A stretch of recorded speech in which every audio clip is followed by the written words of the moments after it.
कुराउली block क्षेत्र के परमकुटी विद्यालय के प्रकरण में शिक्षक पर कार्रवाई होने के बाद प्रधानाचार्य का बयान सामने आया है। 1.5 वर्ष पहले भी इसी तरीके की विद्यालय में घटना घटित हुई थी, जिसके बाद प्रधानाचार्य ने शिक्षक को चेतावनी भी दी थी और बच्चों से बात भी की थी। क्या कहा पूरे प्रकरण को लेकर सुनिए। महेश चंद्र। किस विद्यालय पर क्या आपका तैनात है? यूपीएस परमकुटी विकासखंड कुराली।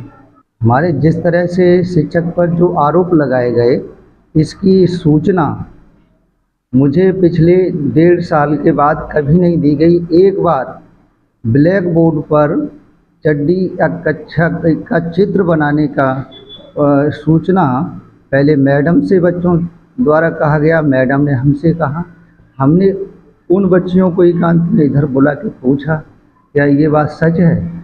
बच्चों ने कहा, हाँ सर, ऐसा चित्र बना देते हैं और कभी चलते फिरते हमारा जो है पीठ पर इस तरह से हाथ भी रख देते हैं।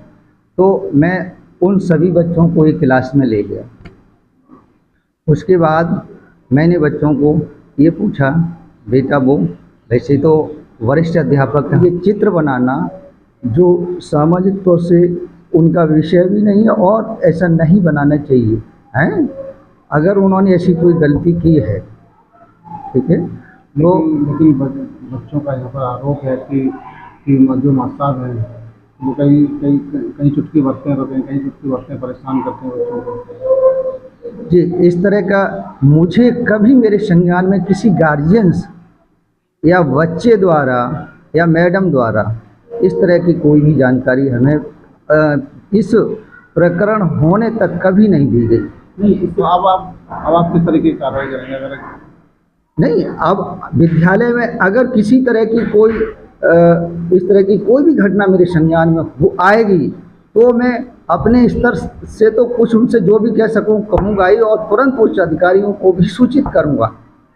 क्योंकि वो घटना मैंने ये सोचा कि ये इस तरह की घटना चित्र हो सकता है किसी बच्चे ने की स्वेच्छा से बनाया हो या बच्चों को अच्छा नहीं लगा है। वो एक सामान इस तरह की मेरे दिमाग के अनुसार कि इस घटना के बारे में मैं बीएसए अपने खंड शिक्षा अधिकारी को भी बताऊं, तो इसके बारे में शायद इतना बताना जरूरी नहीं। जब उस शिक्षक को भी मैंने इतनी वार्निंग दे दी थी कि भविष्य में अगर इस तरह की कोई घटना हमारे सामने आती है तो मैं इसको जो है गार्जियंस को साथ लेकर के तुरंत उच्च अधिकारी को सूचित करूंगा। उसके बाद अगर वो संतुष्ट नहीं होते हैं तो उनके खिलाफ जो भी आप जहां जाएंगे मैं आपका सहयोग करूंगा। हर बच्चे का घर तक मैं परिचित हूं, उसको आप तुरंत जाकर के मेरी अनुपस्थिति में पूछ सकते हैं, क्या आपने सर से कोई लिखित या मौखिक कभी किसी तरह की इस तरह की हरकत की कभी इनकी शिकायत की है? ये मैं मानता हूं वो व्यक्ति कुछ उग्र स्वभाव का था, लेकिन वो स्वभाव हो सकता है नेचर बच्चों को बहुत अच्छा बनाने का हो। मैं इस बात को भी सोचता रहा कि ये हमेशा इस तरह का एल्टीट्यूड जो रखते हैं शक्ति का, वो बच्चों के को काफ़ी अनुशासित और अच्छा बनाने के लिए भी शायद रख रहे हैं। और फिर भी जब भी किसी तरह का छुट-पुट कहीं चांटा मारना, फिर भी मैं कहता था किसी बच्चे को आप इस तरह से तेज नहीं मार सकते जो कि उसको मानसिक आघात हो।